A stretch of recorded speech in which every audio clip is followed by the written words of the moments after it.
It's a Tuesday. Oh, the I can't problem wait is for the controversy. What I'm pissed about is normally we get it right at 5 o'clock, our last hour of the show, and then today ESPN punts it to 6:30 Mountain Time, 8:30 Eastern. What's your deal, ESPN? But no matter. We'll get all the predictions and we'll get all the thoughts here from college football news editor and the guy who knows everything about everything college football-wise, Pete Fiutak on the program. Pete, thanks for being with us.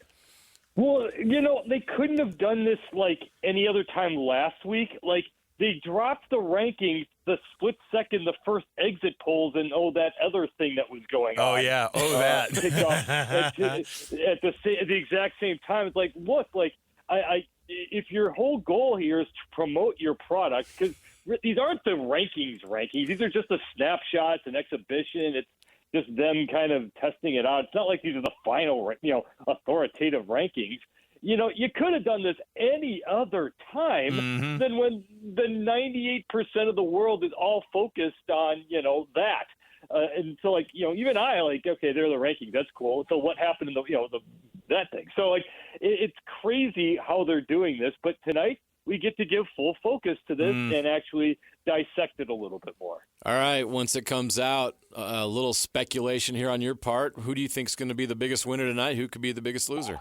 I think that we can kind of see how this is all shaping out. It's nothing. None of this matters, remember, because did you win your big games? Did you finish with 10 wins, 11 wins? Did you win your conference championship?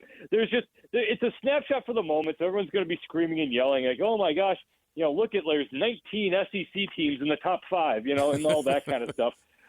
They'd do it if they could.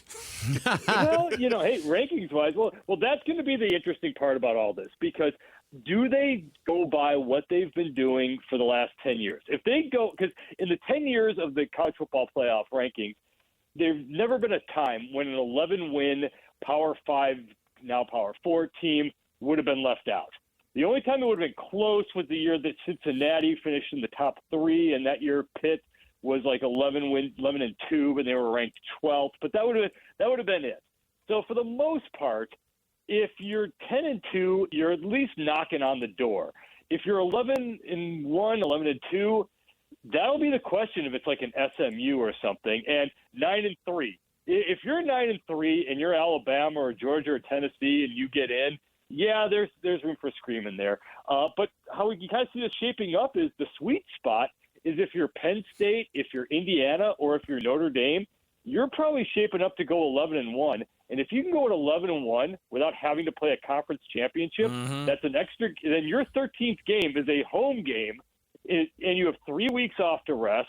The loser is the team that loses its Power 4 conference championship because they get the extra game, could get bounced.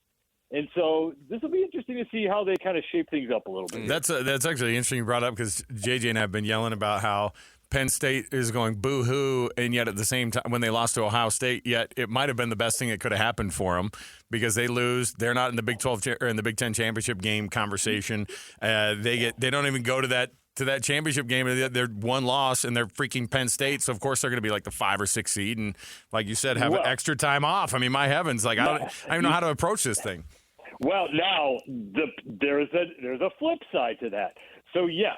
So the Big Ten championship loser is probably the 5. 6 is probably Notre Dame-ish, Penn State-ish, Indiana, and that's if they're assuming they all go 11-1. That's probably your 6, 7, and 8.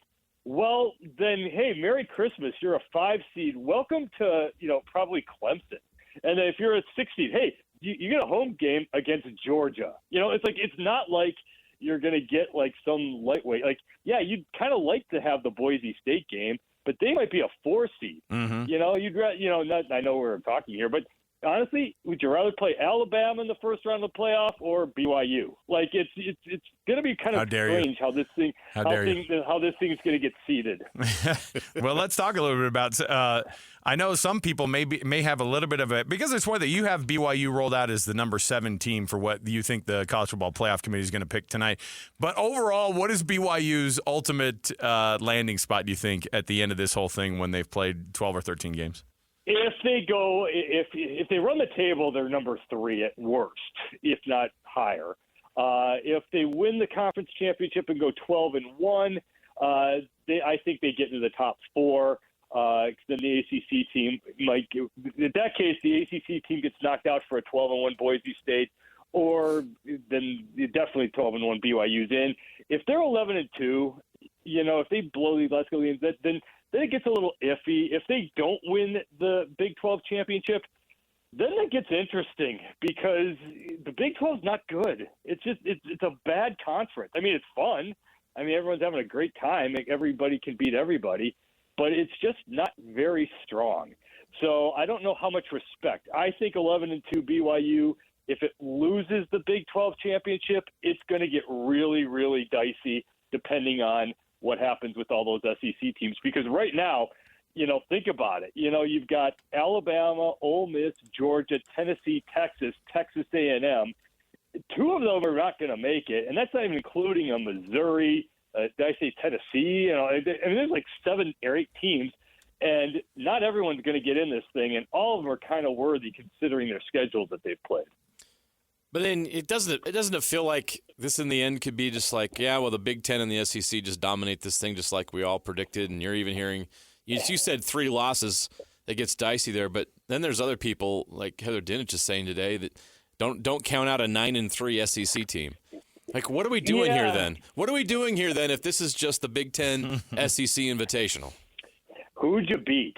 And so it depends on who that SEC team is because, honestly, BYU, what's going to be the big key is that SMU game because that's the one. You want SMU to keep winning because the committee loves it when they can point that they have a reason, when they can justify something. And so the big saving grace is if SMU keeps winning, if they at least play for the ACC championship because they haven't had to play Clemson or Miami or any of the really good teams, then that's a pretty good feather. That's a pretty good argument for the Cougars coming into this. But that's also sort of the thing, like how does the committee really – are they really staring at the schedules? Because, like, for example, this Indiana thing's fun and all, but Michigan's going to go 6-6, and that's their best win. They haven't played Ohio State yet. They don't play Penn State. They don't play Oregon. They haven't really played anybody who's all that great. Army has yet to play a team that's going to go to a bowl game. And then look at, like, a team like Texas A&M, where Texas A&M, they don't play Alabama, Tennessee, Ole Miss, or Georgia. And they get Texas at the end. Texas does not have a win. I mean, you look at their schedule, it's Texas. Of course, not really. If they lose to Texas A&M, I don't know how you put them in because they don't have their biggest win is over what? Michigan? Michigan. There's nothing there. There's no big win to Vanderbilt? Really point to. Exactly. Yeah, and they struggled in that. So it is going to be – so I don't agree with the 9-3 SEC team because there's going to be other 10-2 teams that are going to have to be left out for them. What is the Big 12's situation like as a conference? Like, where have they totally, like, because we've talked about how insane that the conference has been this year and the way that, conference apologists approach it is, oh, well, it's just so amazing, so much parity. And I think a lot of people outside of it look and they go, hey, you're underperforming as a conference here. All the people who are supposed to be at the top of this thing aren't at the top. And I know you've got an undefeated team at the top, and then you have a one-loss, Colorado team in conference play. But, I mean, do people look at the Big 12 and say, oh, this is a down year for you guys? The ACC is obviously better than you in terms of the Power 4 conferences. I know both of them stink. Look, that's both can be true at once because look at the Big 12 overall. I mean, yes, part of the problem is you don't have a dominant team that everyone can go after. And that's the insane part about this is that before the season, what was the kind of the party line? Well, Utah's the best team, and then Arizona's right there, and then Oklahoma State's really good. So there you got those three, which are probably the odds-on overall favorites, and then maybe throw a Kansas State in there. All of a sudden, those three teams are the three that aren't going to make a bowl game this year. Pretty much everyone else could do it. I mean, it's crazy how this is where, it is a good conference. But you're right. Colorado is on a roll. They're playing great now. But they also got housed by Nebraska. That just doesn't look good on the overarching resume. There's just not a lot of meat on the bone there. And same thing for the ACC. It's Miami. You saw this. The Georgia Tech thing was way overdue. Miami's good, but they've been close to getting tagged, at several points this season.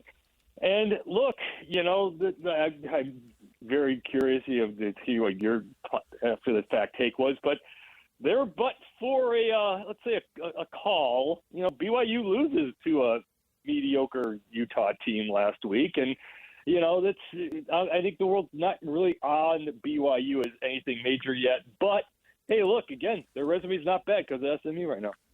You just mentioned BYU, and you look at their resume, and it's as good or better than anybody in the mix right now. Yet, are they being dinged for having a couple wins where they had to pull it out at the end? And what is the committee really looking for here? Do you have to go and kick everybody's butt by 30 points like Indiana, and it doesn't matter your schedule? It just seems, Pete, like what are they looking for? What does the committee need to prove? Well, because BYU's resume is better than a lot of these teams that they're behind.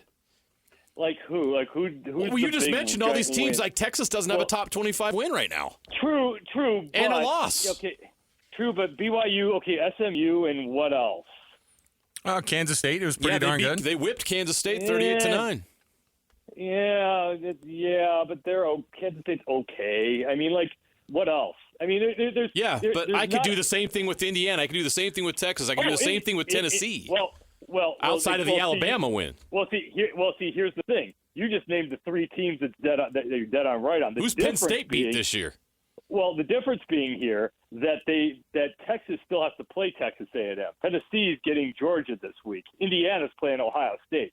So, yes, on all three of them, but they still have a game that you can point to. Remember, I'm just arguing how the committee works here. Exactly. And how the committee's going to say it. Like, they're going to look at it and be like, all right, that's good, but I mean, SMU's the one. I mean, that's why you need SMU to keep it. That's the one thing that you can kind of point to. Now, again, as long as BYU wins the Big 12 championship, who cares? Your problem and your concern is if they don't. Then it's a problem. But look, if you win the Big 12 championship, you're in at the 3 seed at worst. Unless, of course, Boise State and Army run the table. No, Army, come on. Well, here's the thing. Army gets Notre Dame. Right. At the end of the whole point. If they beat Notre Dame, then that's it. Then we can start taking them serious. I didn't even mention Notre Dame, Pete, who lost to Northern Illinois on their home field. Yeah, but that was years ago. But they beat Texas A&M. They did beat Texas. Well, see, here's the problem with this, too, is the committee, and again, I used to work with the committee in this group. I know how it rolls. They know college football now. Do they really do the deep – I mean, these are people with lives. I mean, they do stuff.